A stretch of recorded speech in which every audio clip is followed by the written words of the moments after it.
Topless. Topless. Topless. Lumière sur Les initiatives qui ont du sens. Le 6 juin 2025, quelque chose de fort s'est joué sur scène, à Anglet. L'association Femmes 3000, Pays Basque et Landes, portée par la présidente Komiba Djossovi, a concrétisé un projet fort et inspirant. Raconte-nous les femmes. Un talk-show engagé, vibrant, profondément humain, porté par un défi personnel. Coachés pendant 3 semaines par 3 professionnels passionnés, 12 personnes ont osé prendre le micro, monter sur scène et nous ont livré une performance inoubliable dans une soirée de partage intense avec le public présent. Bienvenue dans les coulisses d'un projet où la parole libère, relie et inspire. Des graines de courage semées, fortes, sincères, à chaque épisode. Topless. Topless. Topless. Lumière sur Les initiatives qui ont du sens. Ma dernière talkeuse, c'est Marine de Bayenx, jeune femme aussi très touchante, qui a beaucoup de cordes à son arc, qui fourmille de plein d'idées, de plein d'élan pour la société, de plein de propositions très inspirantes. Et il a bien fallu qu'elle choisisse une thématique et elle va la porter très très bien. Mais je ne sais pas si je peux en parler dès maintenant. Enfin, elle va nous parler d'éco-anxiété, mais de toute façon...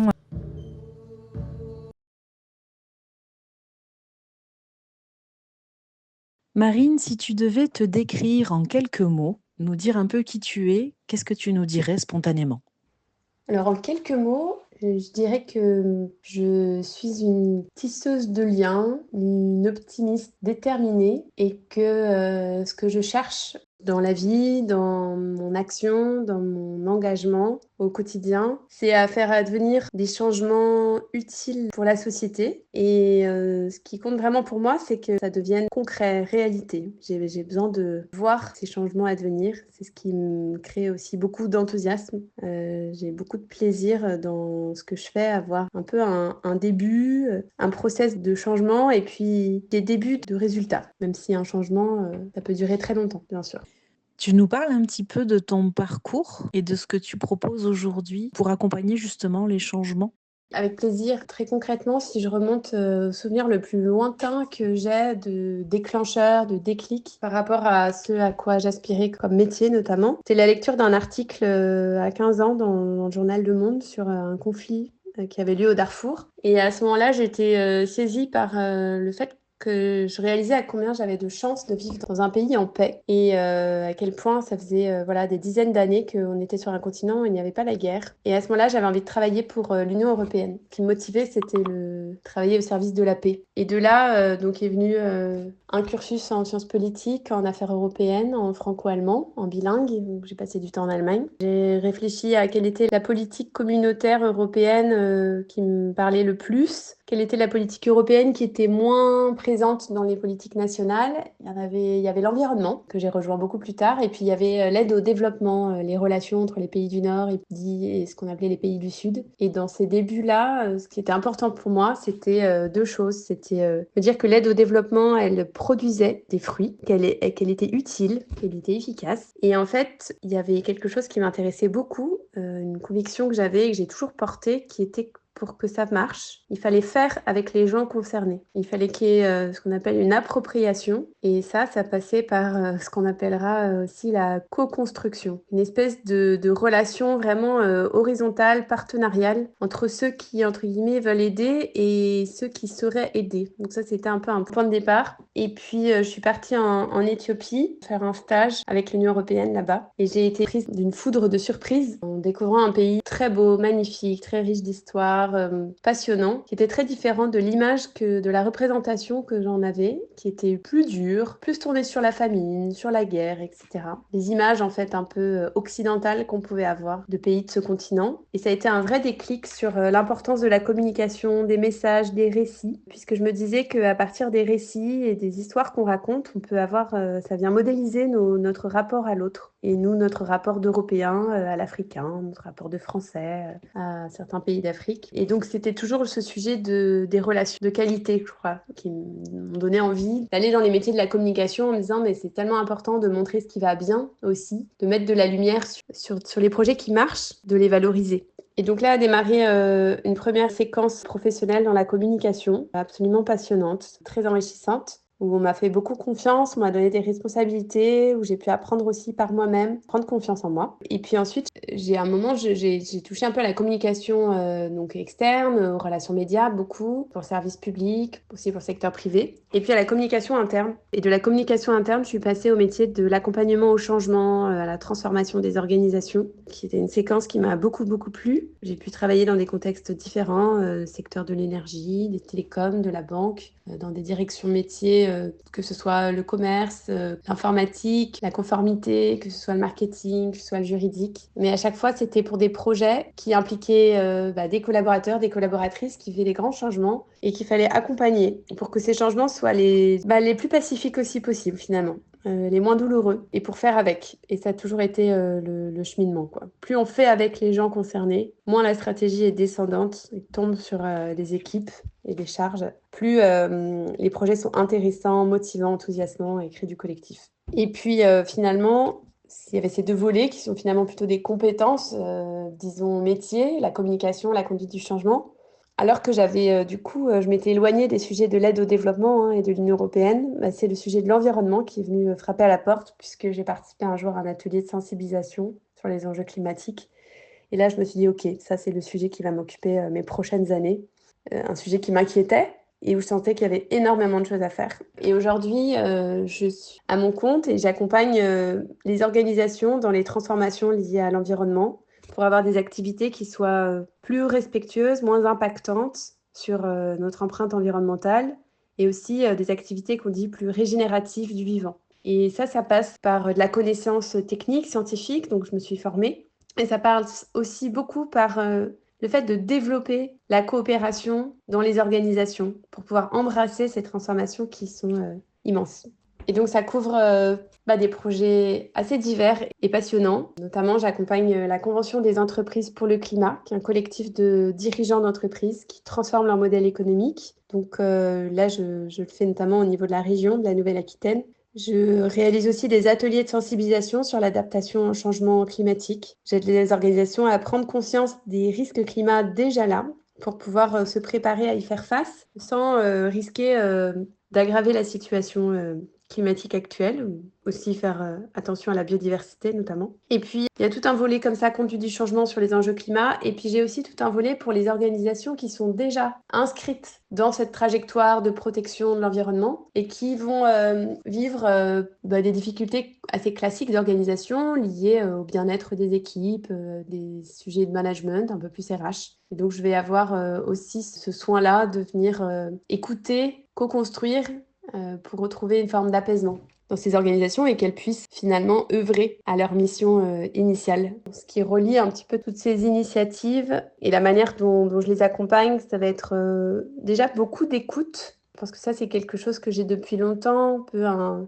forme de sens de l'observation, comme on peut faire en permaculture. D'abord, on observe son terrain avant d'aller organiser son design agricole. Et c'est aussi ce que je faisais dans les voyages assez longs, d'aller à la rencontre, de discuter, d'échanger. Donc beaucoup d'écoute. Je nourris ensuite mes propositions, mes recommandations d'une veille assez large, d'une curiosité assez large sur plein de secteurs qui me permettent de pouvoir être assez innovante dans mes propositions. Et puis je veille beaucoup au changement concret, donc je me pose toujours la question de comment on va suivre le changement qu'on a envie d'initier. Et je suis satisfaite, on va dire, quand on a pu mettre en place une mesure du changement et qu'on peut ainsi le valoriser auprès des équipes, objectiver le fait qu'on y est arrivé et valoriser en fait, puisque changer c'est beaucoup d'efforts pour les collectifs, j'en ai conscience, et je pense que ça doit s'accompagner de beaucoup de valorisation.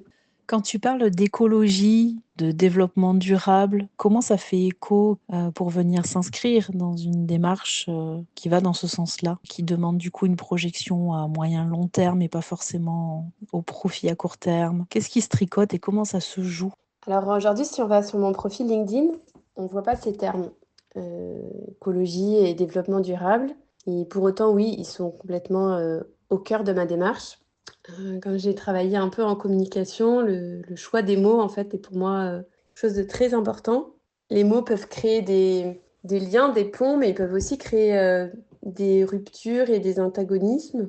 Et donc, j'ai à cœur d'inscrire ma démarche dans la langue de mes interlocuteurs et mes interlocutrices. Et donc, je vais avoir des mots qui sont assez factuels, assez neutres, entre guillemets, si on peut parler de neutralité pour les mots. Mais c'est vrai que je vais plus facilement maintenant parler, en fait, je vais choisir les termes d'environnement, de climat, de biodiversité. Mais à un moment dans mon accompagnement, je vais amener les terminologies, notamment de l'écologie. Mais je vais choisir le moment où je l'amène, parce qu'aujourd'hui, c'est un terme qui peut être très clivant et je ne veux pas créer de clivage, puisque j'ai envie qu'on construise ensemble. C'est pas que j'assume pas mes positions, c'est que j'ai envie de construire ensemble. Donc, je prends soin de ça. Et dans mon talk, ce que j'ai commencé par faire, c'est que j'ai parlé du mot éco-anxiété, mais je l'ai tout de suite défini. Et écologie, si je l'emploie, je vais le définir et je vais rappeler que éco, ça veut dire l'habitat. Et donc, il s'agit de prendre soin de nos conditions d'habitabilité sur Terre. Je vais prendre soin en fait, de ramener ce sujet à nous, aux gens avec lesquels je parle, à leur réalité concrète. Eux, comment ça les touche directement, comment ça touche leur entourage directement, comment ça touche leur organisation directement. Et donc, je vais mettre en avant des faits qui montrent que il y a quand même, ils sont quand même concernés de peut-être plus près que ce qu'ils pensaient. Et puis, en fait, il y a vraiment des contextes très différents d'entrée, en fait, sur ces sujets. J'ai des personnes qui sont très engagées dans des organisations privées, tout type de secteur, qui vont vouloir embarquer, grâce à ces ateliers, leurs codir, leurs collaborateurs. Et donc, je vais à ce moment, vraiment prendre soin et prêter attention au contexte dans lequel on me demande l'intervention pour tisser les liens progressivement entre le sujet que j'amène et là où sont les gens. C'est vraiment quelque chose de très clé. Je vais aussi intégrer un facteur effectivement, d'ancrage dans le temps et de donner des ordres de grandeur, alors, notamment un schéma comme ça où je montre les scénarios du groupe international d'experts sur le climat qui s'appelle le GIEC, et qui nous projette à 2100 avec l'évolution des températures. Et puis en dessous, en fait, on voit des petits personnages et des dates de naissance. Et donc, je vais amener, par exemple, le fait que, voilà, un enfant qui naît aujourd'hui, selon tel type de scénario, à 70 ans, ses conditions de vie seront de telle manière. Et donc, piquer qu'en fait, on ne reviendra jamais aux conditions climatiques de il y a 100 ans. C'est scientifiquement impossible. Et donc, du coup, qu'il faut qu'on se prépare. Donc, en fait, voilà. Donc, je vais amener un sens de la responsabilité, pas au sens de la culpabilité, mais un sens de regardons les choses telles qu'elles sont, soyons lucides, réveillons-nous au sens de regardons les choses telles qu'elles sont, et en même temps que j'apporte ces éléments de sens, j'amène aussi, non pas des solutions, mais j'amène un possible. Au-delà d'apporter des éléments assez factuels de présentation de la réalité scientifique peut être assez inquiétante et surprenante, j'amène aussi l'idée que nous, humains, on est en capacité de pouvoir faire évoluer les choses. Et donc, quelque part, je viens donner une valeur à chacun dans l'action collective qu'on a besoin de mener pour, quelque part, soigner et réparer notre Terre. Donc, en résumé, si je reprends les points, je dirais que ce que j'amène, c'est de l'écoute, de la mise en contexte, de l'alignement avec où en sont les gens quand on se parle, de la réalité, des faits. Il ne s'agit pas de se mentir, il faut regarder la réalité telle qu'elle est.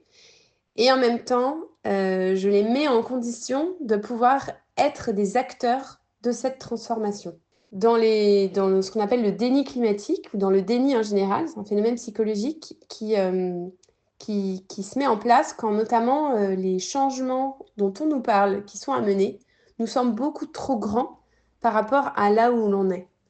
Et donc, c'est vraiment important pour dépasser ce déni climatique de partager les conditions de possibilité de changement et de donner à chacun sa place, parce qu'on a tous notre place. Donc, je pense que il faut se dire que je suis très inclusive dans ma manière d'accompagner.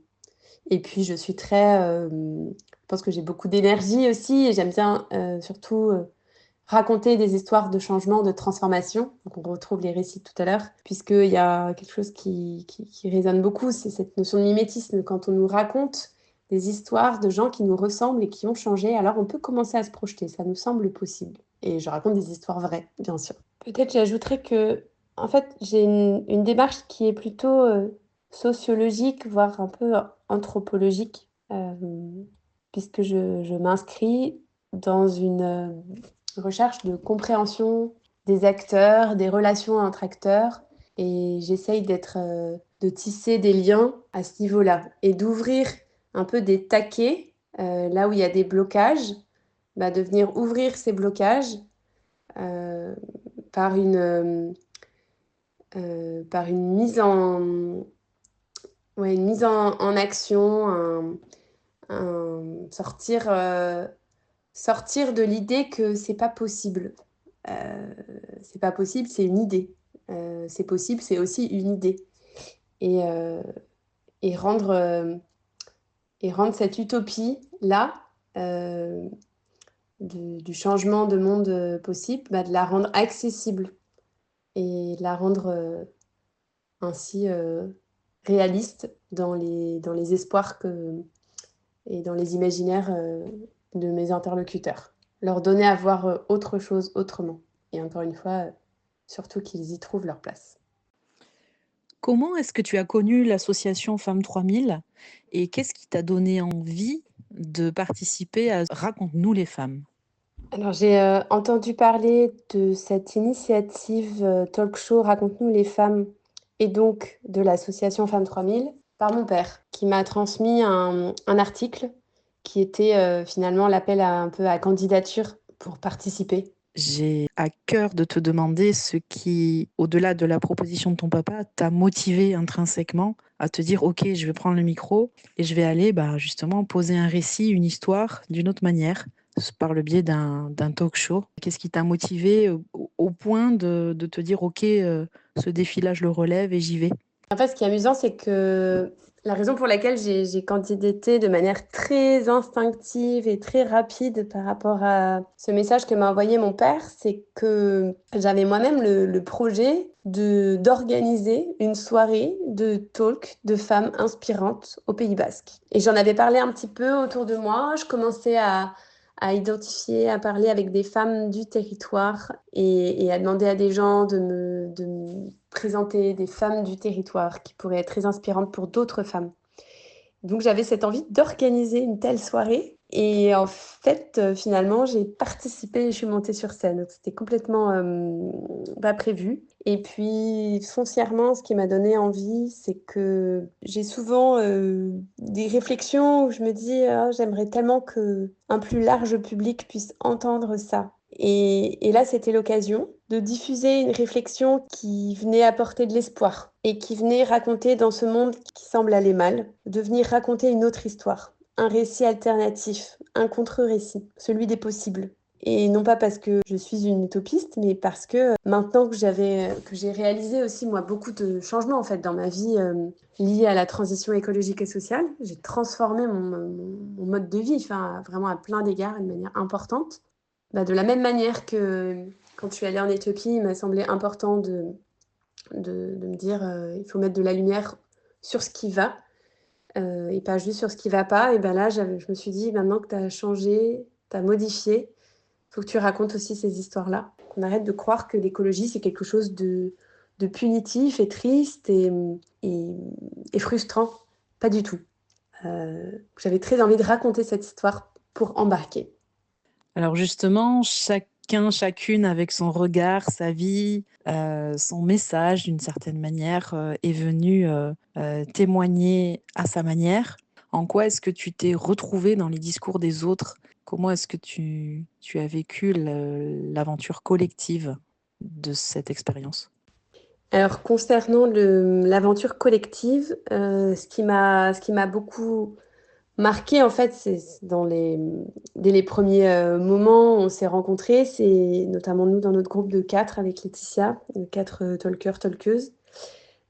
C'était la sensibilité que l'on partageait, la pudeur, et puis en fait plus largement, en écoutant l'ensemble, les 12 voix qui se sont présentées sur scène, je me disais ce qui unit cette condition féminine, cette condition des femmes, c'est une force très puissante. Et c'est ça qui m'a frappée, qui m'a sauté aux yeux.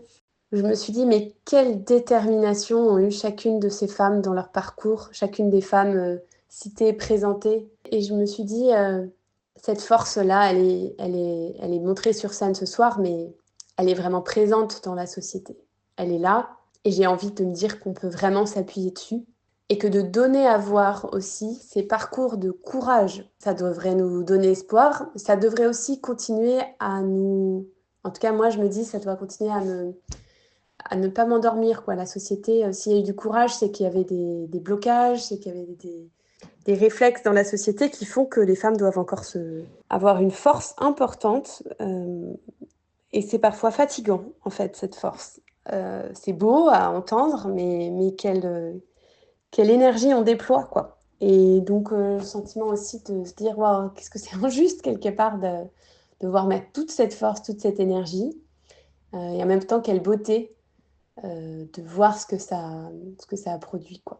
Qu'est-ce que tu as ressenti sur scène quand tu as pris le micro et qu'est-ce que tu as ressenti aussi au moment où tu es sortie de scène? Alors, ce que j'ai ressenti en prenant mon micro sur scène, c'était beaucoup de joie, de sérénité, aussi de responsabilité, de me dire ça y est, on y est.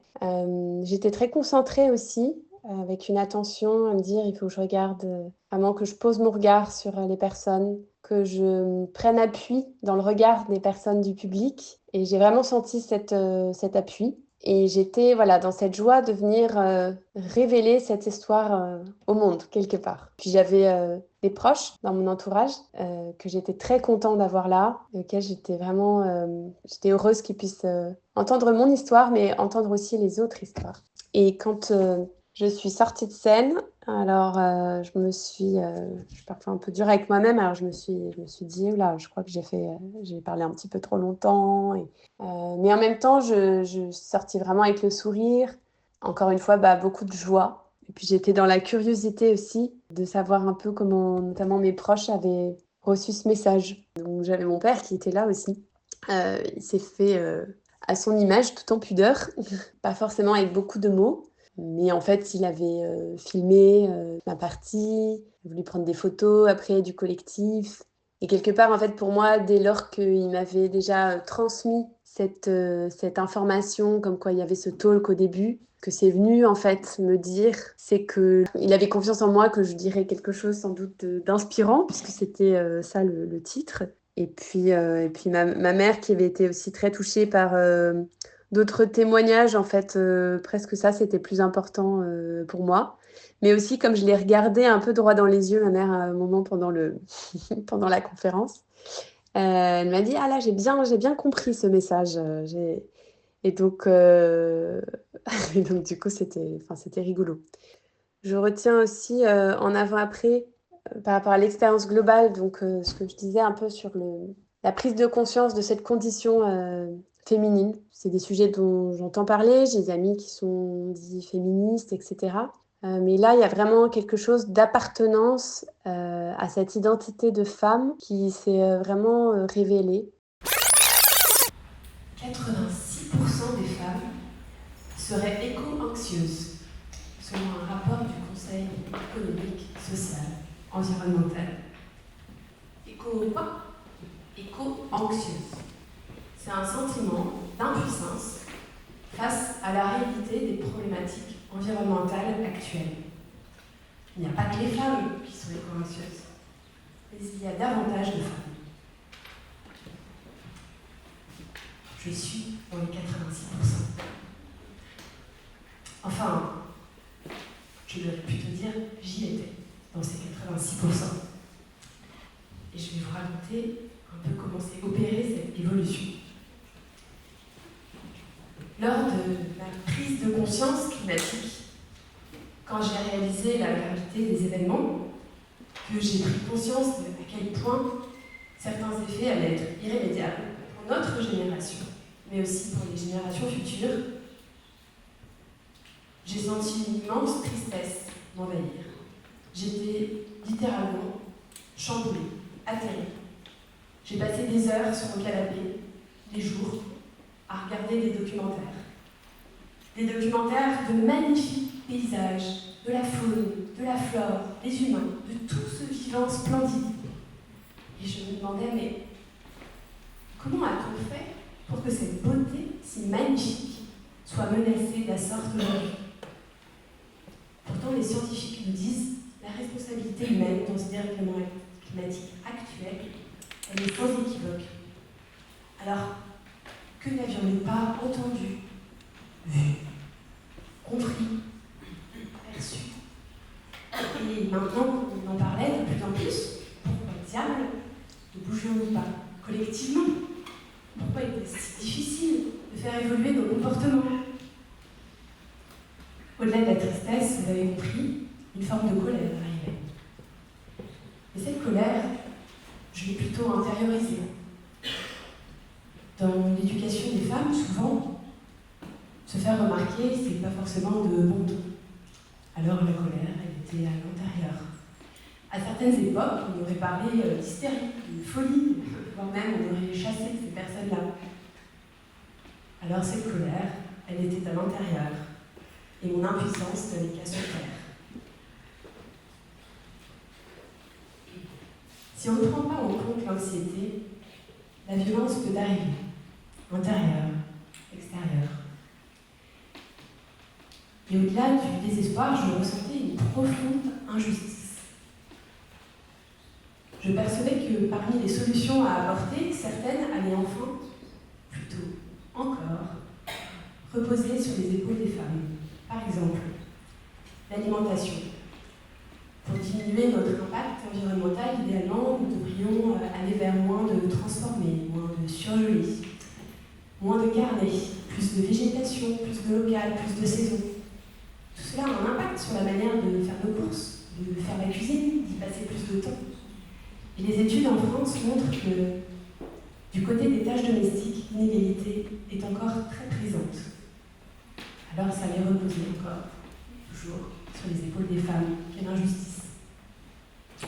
L'anxiété peut donc créer des dégâts, de la violence, mais ça peut aussi créer des actions collectives, positives et joyeuses. Est-ce que vous savez que le terme émotion vient du latin movere, movere, le mouvement. L'émotion, mais en mouvement. De l'éco-anxiété peut sortir un océan de possibilités. De cette femme éco-anxieuse peut sortir un océan de possibilités. Et ce chemin-là, il peut être joyeux. Je vais vous raconter une histoire. En sortant de Covid, je sens que j'ai besoin de renouveau, de renaissance, de rencontre. Je m'inscris à un stage de voile et permaculture. Je ne connais absolument personne. Je me retrouve sur une petite île sur les côtes françaises. Nous sommes une vingtaine pendant 8 jours, sans eau ni électricité courante. Nous apprenons la permaculture. Nous discutons beaucoup. Le soir, on contemple les étoiles, on rit, on danse, on chante.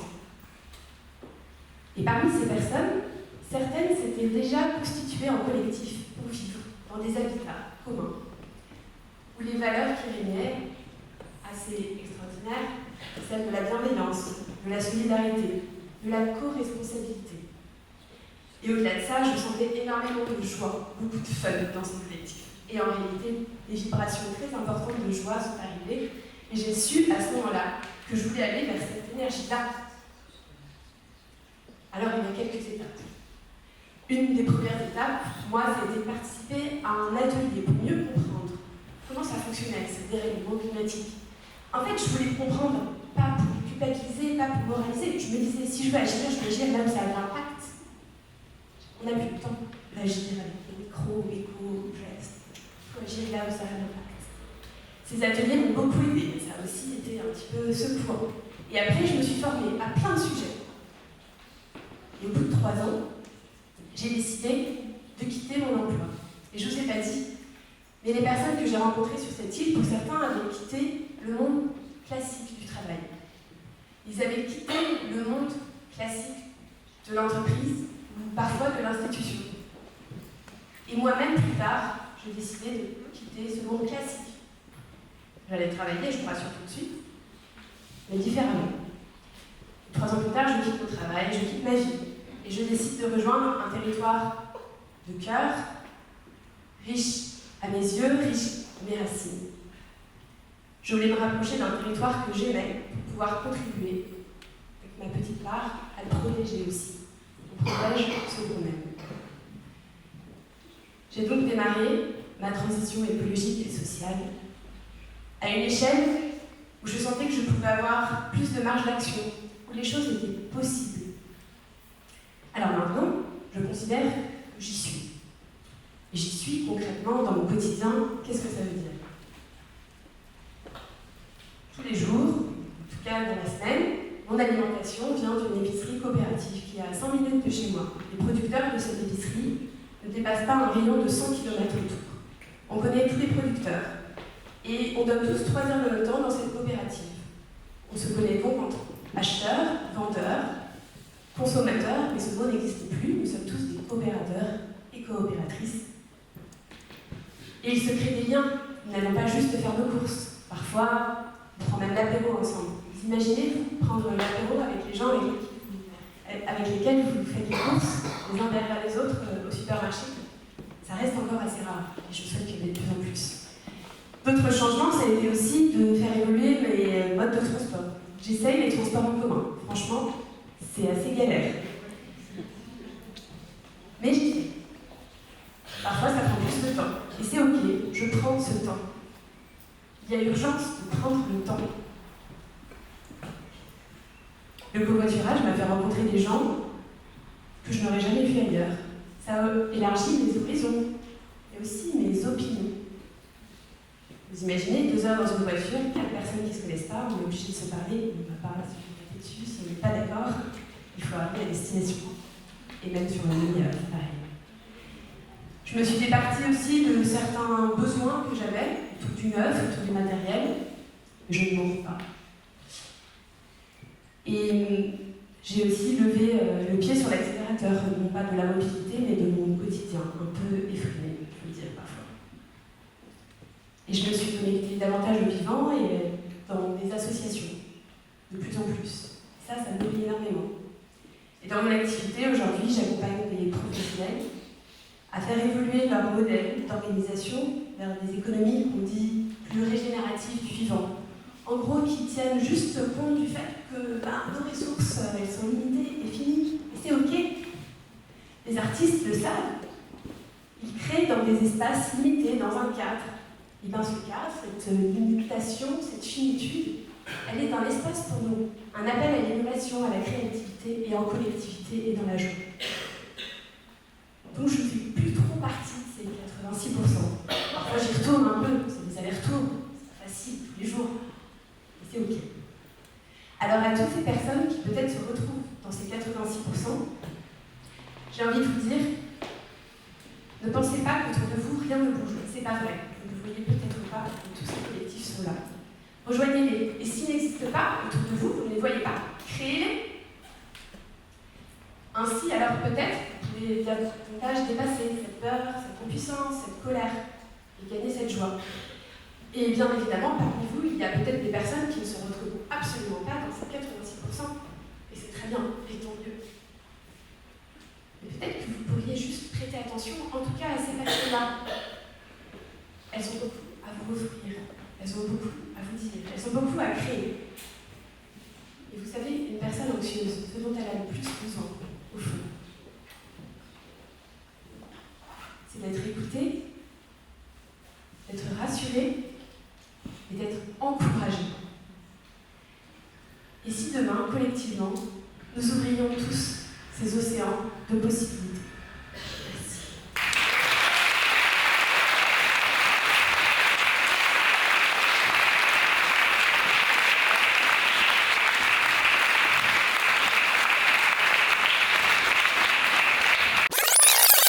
Clap de fin pour cet épisode. J'ai envie de remercier énormément les organisatrices, Komiba, Laetitia, toutes les coachs, toutes ces révélatrices de parole, ces médiatrices qui nous ont accompagnés à oser être qui on était, à l'assumer et à réaliser que nos récits peuvent parler à d'autres. Et un grand merci de réaliser ce podcast qui permet de prendre du recul et de mettre de la conscience sur des choses qui étaient peut-être plus invisibles encore jusqu'à maintenant. Topless. Topless. Topless. Lumière sur Les initiatives qui ont du sens.